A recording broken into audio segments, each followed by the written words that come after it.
You have a new leading cause of death and disease in almost every country in the world, except the countries that severely manage to not take the shot. Strangely, like regions in Africa and a few of the Eastern European countries, like Bulgaria and Latvia.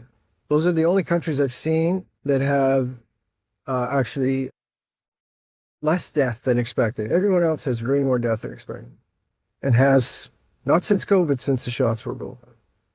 You know, an excess mortality of 6% is dramatic.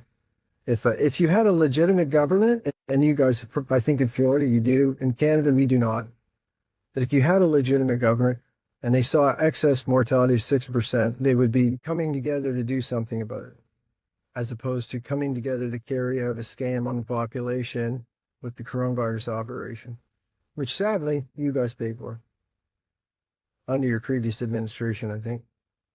And Anthony Fauci, who, as my friend Alexander put it, you guys know Alexander, Paul Alexander?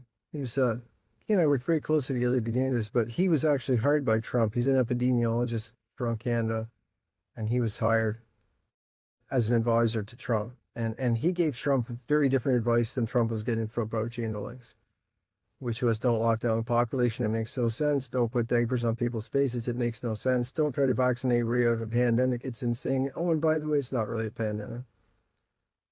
And to quote Paul Alexander, I haven't met Donald Trump myself personally. I cannot give you any personal feedback.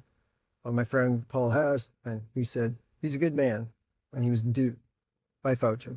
So, little feedback on that.